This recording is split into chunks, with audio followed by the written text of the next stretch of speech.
Assalamualaikum warahmatullahi wabarakatuh. Good day everyone. Welcome back to OMN channel under the program of Lecturer on Air with English section. Oke, ketemu lagi dengan kita salah satu narasumber untuk Lecturer on Air bersama saya, Waryati SPDM Hum, yang akan berbagi section tentang pembelajaran bahasa Inggris. Why English is so interesting? Banyak hal yang akan kita bagi hari ini, namun itu tidak terlepas dari tentang bagaimana berkomunikasi bahasa Inggris. Siap untuk menyimak semuanya? Ayo kita join. Alright. Well, English is so difficult for some people. Kadang-kadang mereka mikir bahwa bahasa Inggris itu susah, kadang payah, jelimet, pronunciation-nya, grammar-nya, aduh mikir, belum lagi intonasinya, many things to be as a reason. Banyak hal lah, can be an excuse, can be something that really make everybody do not want to speak English. Mereka pikir bahasa Inggris, matematika satu hal yang mengerikan. Padahal matematika keren, bahasa Inggris juga mantap sekali. Alright, nah for today's I would like to share to everybody here about speaking English with a very good strategy and also very good tips for mastery grammar and structure. Nah, selama ini ketika seseorang mau speaking English itu banyak anxiety ya, banyak juga pertimbangan, kebingungan. Salah satunya selain yang sudah saya sebutkan tadi, ada satu hal yaitu structure. Kenapa structure itu penting? Bukannya structure itu ditulis-tulis saja. Of course not. Salah satu confidence yang dibutuhkan ketika kita semua yang ingin master an English materials, kita harus memahami grammar. Supaya apa? Confidence, paten, mantap, speakingnya so fluent. Nah, tapi terkadang when you are writing, it's very easy.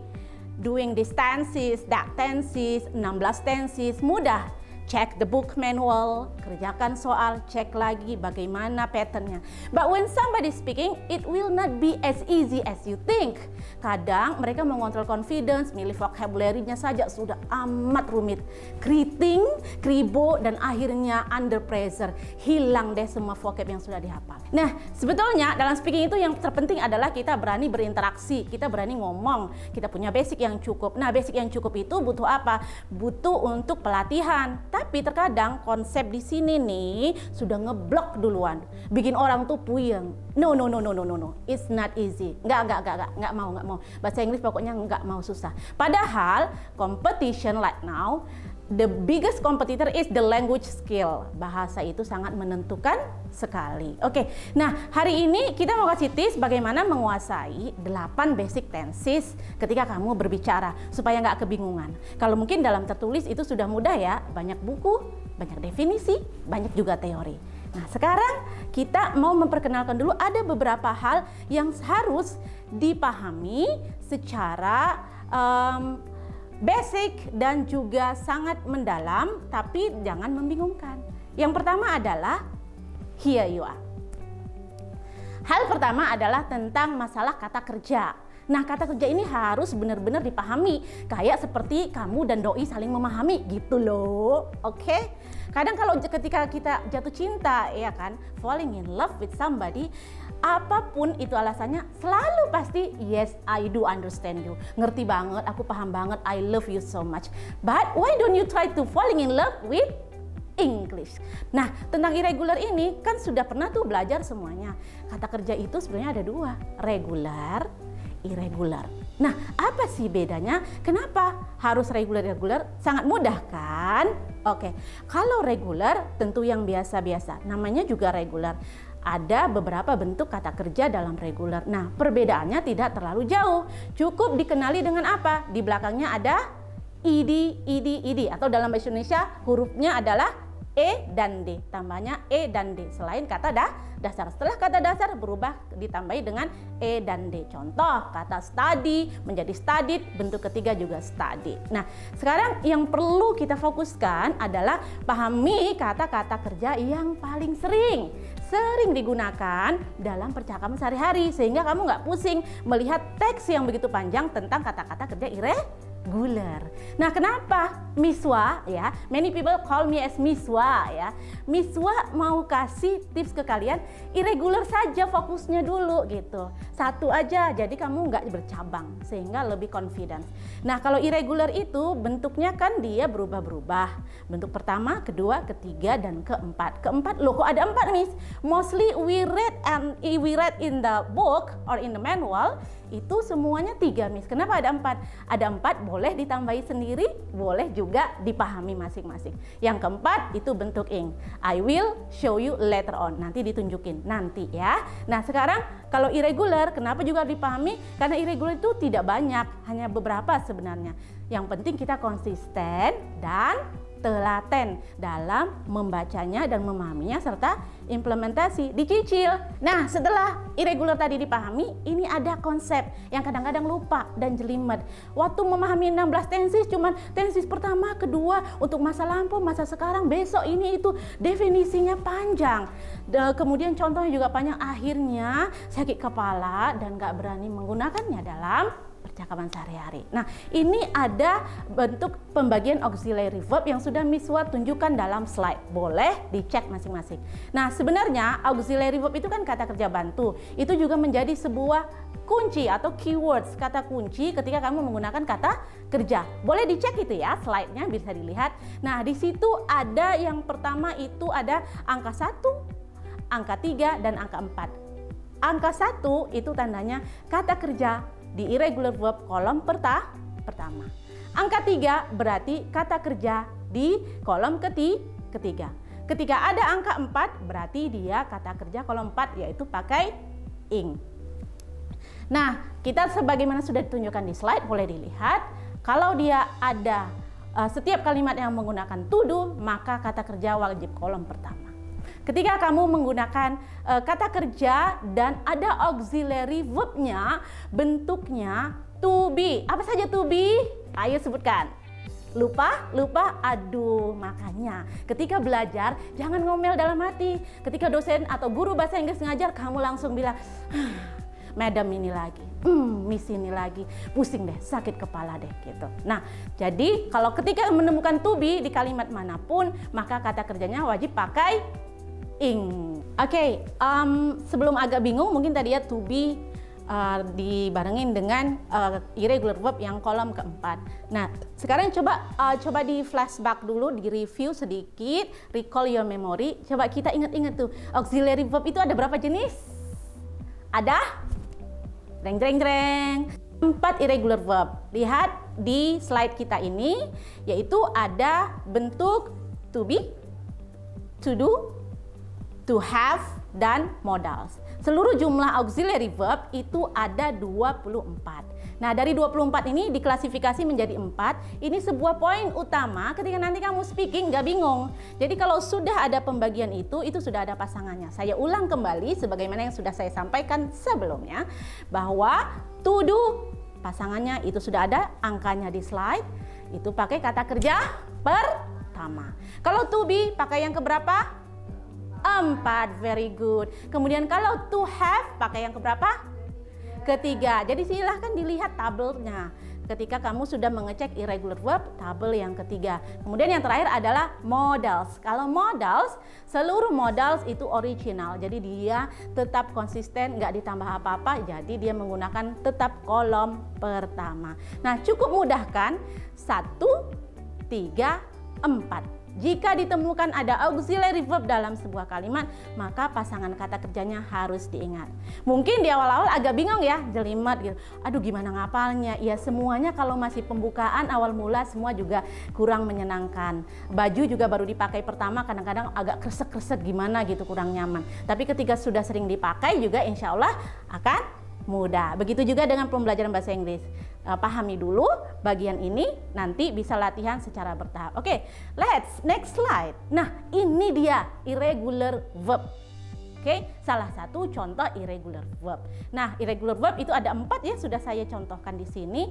Saya hanya mengambil beberapa vocabulary verb yang paling sering digunakan. Jadi seperti ada drink, drank, right? Drink, drank, drunk, and then drinking. Yang keempat tuh ada sebagian buku menyertakan tabel keempat, tapi ada yang menambah secara mandiri. Kemudian ada juga draw, mengucapkannya draw, drew, drawn, and drawing. Nah, yang ketiga adalah eat. Apa artinya eat? Cia ya, cia ya. Atau eat kata lainnya bisa untuk vocabnya meal ya, meal, having a meal. Oke, makanya ada yang ngemil-ngemil, itu juga bisa dikaitkan dengan meal bahasa Inggris. Nah, eat, ate, eaten, eating. Oke, kemudian ada go, go, go, when, gone, going. Dan berikutnya ada fly, fly, flew, flown, flying. Nah, terakhir ada give, gave, given, and giving. Nah, ini untuk pengucapan Miss Sua juga mau nambahin di sini, jangan terlalu kamu fokus pada kesulitannya. Tapi ketika sulit untuk melafazkan pronunciation, lebih sering saja untuk menggunakan telinga kita. Apa itu skill dalam bahasa Inggris? Listening. Jadi kalau kamu masih terbata-bata, misalkan bilangkan draw, kamu bilang draw. Nah, seperti itu, masih keliru-keliru. Bilangkan buy, bought, kamu bilang bought. Begitu. Padahal itu bought mengucapkannya for example. Jadi itu cukup perbaiki intensitas kita dalam listening. Oke, next slide. Nah, ini ada salah satu contoh kata kerja yang kita pilih, yaitu speak. Nah, kita akan mempraktekannya bareng. Speak apa artinya? Berbicara. Alright. Berbicara. Nah, di sini kita akan mempraktekkan 8 kosakata, 8 kalimat dalam 8 basic tenses. Kita coba bareng-bareng. Setuju? Not yet. Kita masih stay yang di sini. Kita stay yang di sini. Ayo bareng-bareng kita ucapkan bareng-bareng. Ikuti saya. Follow me. Oke. 1, 2, 3, go. I speak English. Lebih cepat ya. I spoke English. And then I'm speaking English. I was speaking English. I have spoken English. I had spoken English. I will speak English. I would speak English. Nah, seperti apa yang udah kita ucapkan tadi? Here is the slide. Kita lihat. Nah, ini dia tulisannya. Tadi kan kita udah cerita-cerita tentang auxiliary verb. Tuh ada tuh yang diwarnai warna kuning. Coba dilihat. Kuning itu berarti dia adalah auxiliary verb. Nah, kalau sudah ada auxiliary verb, kita cek. Lihat, I'm speaking English itu ada am, ya, am itu berarti bagian daripada to be. Nah, kalau ada to be, tadi dia menggunakan number 4. Number 4. Berarti kalau number 4 indikasinya ada apanya? Iya, ada tambahannya ing. Maka dia am speaking. Begitu juga yang bawahnya. Nah, di bawah itu ada I was speaking English. Was itu juga termasuk ke dalam to be. Makanya kata kerjanya ada ing. Alright. Nah, di sini sudah ada polanya. Pola kalimat dalam 8 basic tenses sudah diberi number sama Miss Wa. Let's check the slide. Ada 1, 2, right? 4, 3, 1, 1. Coba diulangi bareng-bareng. 1, 2, 4, 3, 1, 1. Nah, jadi silahkan digunakan untuk bagian ini supaya mengingat polanya. Ketika sudah ada to be, maka dia menggunakan for. Ketika dia ada to have apa aja? Have, has, had, maka dia pasangannya verb 3. For example, kita kasih contoh ya sebelum kita lanjut ke vocabulary berikutnya, kata kerja berikutnya. Coba kita analisis, yang saya gunakan benar atau salah? Oke. I'm sitting. I'm sitting. True or false? Benar atau salah? I'm sitting. True or false? Bener dong. Kenapa bisa benar? Wow, great, keren sekali. Tuh kan mudah kan memahaminya. Jadi ketika nanti kamu speaking, udah ada ketemu to be, jadi harus verb ing. Jadi misalkan terkadang keliru nih, seperti ya, for example, ketika menggunakan was, ini kebanyakan keliru nih. I was drew. I was drew. True or false? Kenapa false? Karena nggak pakai verb ing. Iya, karena nggak pakai verb ing. Drew itu kata kerja keberapa di kolom? Ayo diingat tadi di tabel. Kedua dong, kok pertama? Draw, drew, drawn, drawing. Nah, kenapa banyak yang keliru? Ketika mereka menulis, benar tuh jawabannya. Ada ujian tenses 16, benar sekali jawabnya, 100, 100, excellent. Tapi ketika speaking, banyak yang keliru. I was drew, padahal was itu adalah anggotanya si to be. Ketika ada to be, wajib pakai verb ing. Jadi jangan lupa ya, to be pasangannya verb ing. Oke, next slide. Kita coba lagi di kata kerja berikutnya. Nah, sekarang kita punya it. Masih ingat tadi irregularnya it? Eat, ate, eaten, eating. Ya, cia, jangan lupa. Eat, ate, eaten, eating. Kita coba lagi ya. Formulasinya masih ingat? 1, 2, 4, 3, 1, 1. Ini adalah kode kata kerja urutannya. Nah, kalau untuk auxiliary verbnya bisa diingat ya, untuk baris yang ketiga dia menggunakan to be. 3, 4, baris 3 ke 4 to be, baris ke 5, 6 adalah to have, baris ke 7, 8 adalah modal. Jadi jangan ngapal namanya dulu, kita latihan di sini dulu. Oke, kita mulai sekarang menggunakan kata kerja eat. Ayo dicoba. I ate breakfast. I ate breakfast. Ayo, yang di sebelah situ yang lagi fokus nonton. Ayo, kalau yang ketiga apa? Formulasinya number 4. Kodenya ada apa? Ada to be. Bagaimana kalimatnya? I, ya, very good, gorgeous, keren sekali, mudah. Baru latihan kedua sudah bisa. Eating. Kemudian yang keempat masih juga dengan to be. Iya, I was eating. Yang ketiga menggunakan to have. I have eaten.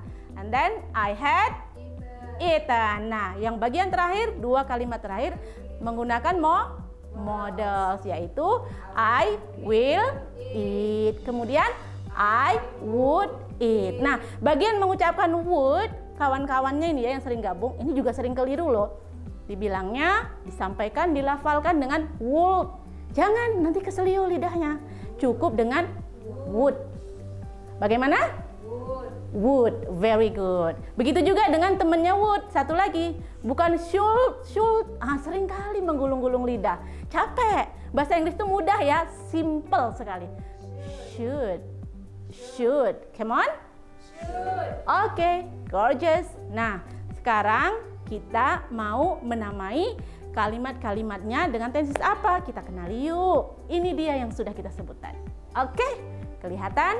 Nah, yang pertama itu untuk kalimat pertama dengan formulasi one, ya I eat breakfast, itu adalah simple present tense. Nah, yang kedua dengan formulasi number 2, ya, kodenya kode kedua, kolom kedua dalam irregular verb itu adalah past tense. Miss, past tense, past continuous is quite hard to be understood. Would you give me a clearer explanation please? Sure. Pasti saya terangkan. Nah, kalau untuk past tense kata kuncinya cukup 2 aja. 2. Tapi bukan berarti istri 2 ya, bapak-bapak. Oke, atau yang abang-abang jangan pasang 2, nggak boleh ya, cukup one heart. Oke, balik lagi ke jauhan. Ketika kita menggunakan past tense cukup diingat saja penggunaan kata kerja pada kolom kedua di irregular. Sudah cukup, tidak perlu pakai was, tidak usah. Kalau digabungkan dengan kata kerja, kecuali was itu diikuti dengan yang lain. Jadi kata kuncinya ketika menggunakan kalimat past tense, ya, past tense dengan menggunakan kata kerja cukup ingat number 2, formulasi nomor 2 kodenya. Jadi ketika kamu sudah ngomong I ate sudah berarti kamu udah makan. I went berarti udah pergi, ya jangan balik lagi gitu. Kalau sudah mantan lupakan saja. Oke. Next kita lanjutkan, yang ketiga adalah ada to be. Nah, to be itu kalau diketemukan dengan formulasi number 4 berarti dia artinya sedang. Yang sedang-sedang saja, bukan ya, tapi sedang berlangsung. Nah, kalau sedang berlangsung, apa nama tensisnya? Iya, continuous. Berarti present continuous tense. Nah, bagaimana kalau menggunakan was? Kalau was karena dia adalah bentuk past, maka berarti past continuous. Nah, kalau yang bagian kalimat ke-5 dan ke-6 itu miliknya dialokasikan kepada perfect, present perfect tense, dan past perfect tense. Cara mengingat perfect ada to have. Kalau ada to have berarti punyanya perfect. Oke. Nah, yang terakhir setelah I have dan I had, yang terakhir adalah menggunakan modals. Kalau modals berarti dia future. Nah, yang mau ditekankan di sini, kalau untuk yang kalian bagi pemula, jangan hanya menghafal nama-nama tenses 8 ini. Tapi yang perlu ditekankan adalah bagaimana kalian memahami pola-polanya ketika kalian speaking. Jadi seandainya ketika you are making a conversation with a foreigner, with your friends, with your colleague, you can use that kind of sentence. You will not be really, like confusing, out of ideas, but you can really fluent speaking. Being a fluent speaker, you can really arrange your sentence. You can correct it by yourself. You're not really complicated condition. Jadi nggak kebingungan, nggak nervous, dan nggak out of control. Caranya tetap ingat formulasi tadi ketika berbicara, walaupun mungkin untuk tahapan awal ya, tahapan awal, bukan untuk yang advance. Untuk yang tahap pemula yang lagi ingin mulai komunikasi secara baik, berdasarkan structure dan grammar, maka kalian boleh memulai ini ketika misalkan salah nih. Misalkan si Bejo pingin banget jadi cowok yang cool dan berbahasa Inggris, tapi ketika speaking dia takut salah. Nah, ketika kamu belum memahami penempatan tenses ini, ketika kamu sudah keliru, misalkan kamu sudah mau menggunakan kata kerja ketiga, kalau nanti ketika berbicara kamu bingung penempatan ini, ketika aku mau nyampe ini tenses yang mana ya? Lampau, masih berlangsung, berlanjut, masa depan, atau yang mana?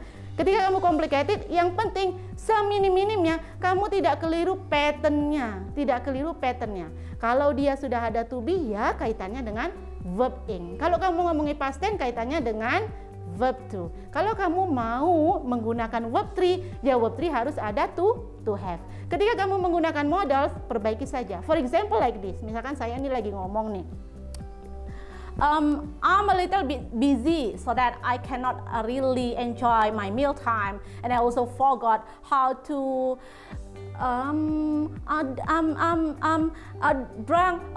how to get I have drunk, misalkan seperti itu. Kamu bingung, mana ini tensesnya? I have drunk. Jadi ketika kamu sudah kebingungan seperti itu ada momennya ya, momen nervous bagi orang yang pemula. Nah, ketika itu kamu bisa membenarkannya langsung. Kenapa kamu bisa membenarkan langsung? Karena spontanitas di otak yang keluar adalah kata drunk. Drunk, kata kerja keberapa? 3. Karena 3 dia pasangannya to have. Jadi ketika sudah seperti itu, paling tidak you will not be really embarrassed, nggak malu-maluin banget. Walaupun penempatannya mungkin belum terlalu ekstra maksimal, belum terlalu tepat. Oke, clear everybody? Oke, mudah ya. Nah, ini ada kesimpulannya, tipsnya seperti ini.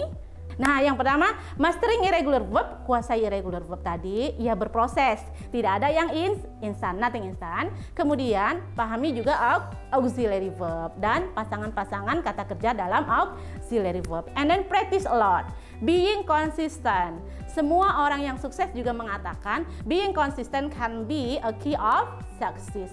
Kamu nggak akan mungkin sukses kalau nggak consistent. And then the next thing for learning English, the keyword is you should be being humble.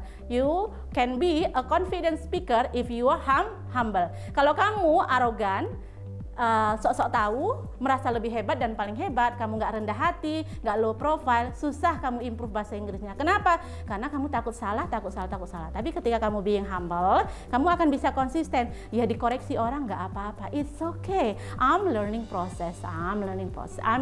process. It's okay. Oke, agree everyone? Setuju ya? Sepakat semuanya ya. Jadi dalam belajar bahasa Inggris, sabar, konsisten, pelajari secara mendalam, basic-basicnya semuanya butuh tahapan. Oke, being a smart learner, being a good learner, you will be success one day. Insya Allah. Sekian dari saya untuk program Lecturer on Air ini. Sampai ketemu pada section berikutnya. Mudah-mudahan semuanya semakin tertarik dan antusias untuk belajar bahasa Inggris. English is easy. English is so simple. And English is so awesome. Jadi jangan pernah menyerah untuk belajar bahasa Inggris. Kalau masih bingung, come to Miss Wa. I will be your partner, a very good partner to support your English. See you next time. Assalamualaikum warahmatullahi wabarakatuh. Bye-bye.